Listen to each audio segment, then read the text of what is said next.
درنوونکو سلام، وخت مو بخیر. پام راګرځو د شپږ بجو مهمه وروستیو خبرونو ته. د میدان وردګ ولایت په بندچک ولسوالۍ کې یو ماشوم د غایز مرمۍ د چاودنې له امله ټپي شوی دی. یا د پیښه تېره ورځ داسې مهال رامنځته شوې چې ټپي شوي ماشوم ولسوالۍ ته څیرمه خپل څاروي څرول چې د تېرو جګړو پاتې د غایز پر یوې نوچاودلې مرمۍ وربرابر شوی دی او مرمۍ چاودنه کړې ده. ټپي شوی ماشوم د درملنې لپاره د چک ولسوالۍ روغتون ته لیږدول شوی او روغتیایي حالت یې د ډاډ وړ ښودل شوی دی.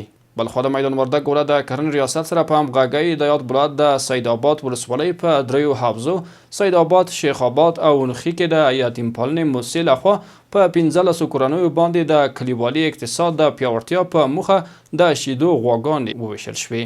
بلخوا د اقتصاد سرپرست وزیر په کابل کې د ایران سفارت له مرستیال سید حسین مرتضوي سره په لیدنه کې د اقتصادي همکاریو د زیاتوالي د دواړو هیوادونو ترمنځ د صادراتو پر پراختیا او د ترانزیتي موضوعاتو په تړاو خبرې کړې دي.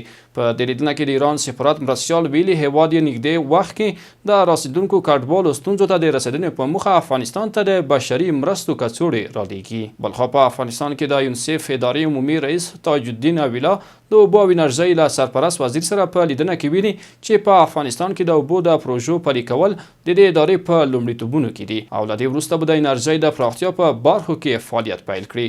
اویلا زیاته کړې یونیسف اداره په پام کې لري چې د ځمکې لاندې اوبو د سرچینو پیاوړتیا، د اوبو سرچینو د مدیریت او د څښاک اوبو د برابرولو په برخه کې کار وکړي. بلخوا په هیواد کې وروستیو سیلابونو شاوخوا 1000 هکتاره کرنیزه ځمکه زیانمنه کړې ده.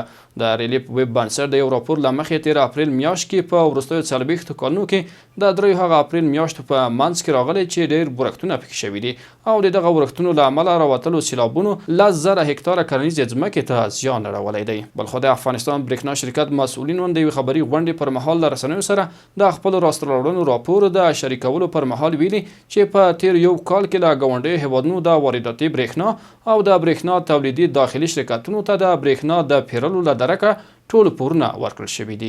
بلخوا د افغانستان صنایع او سوداګرۍ وزارت وایي چې په هرات ولایت کې د قزاقستان د سوداګرۍ خونه پرانیستل شوه.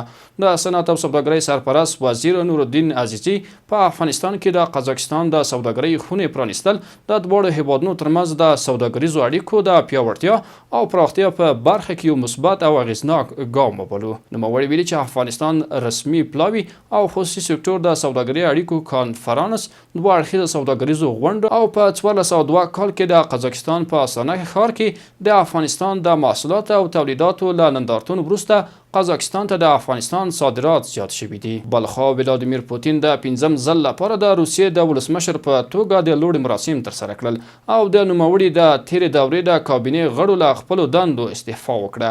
پوتین د کرملین په مړۍ کې د خپلې لوړې په مراسمو کې وویل چې د روسیې د اتباعو حقونه او ازادیو ته درناوی لري.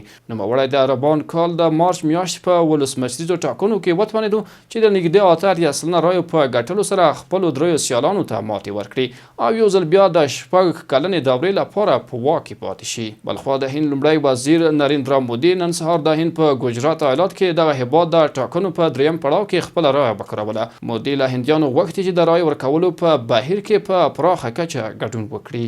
او وروستی خبر مو د سپورټ له ډګره ده چې د افغانستان او سریلانکا لیپ کرکټ لوبډلو ترمنځ د 15 ورځنیو سیالیو د لوبلړۍ په وروستۍ لوبه کې د افغانستان کرکټ لیپ لوبډلې سریلانکا ته د 15 وکټو په توپیر ماتې ورکړه او په دغه لوبلړۍ کې 2مه بریا خپله کړه. دا د سیمې او نړۍ مهم خبرونه تر بیا ښې چارې.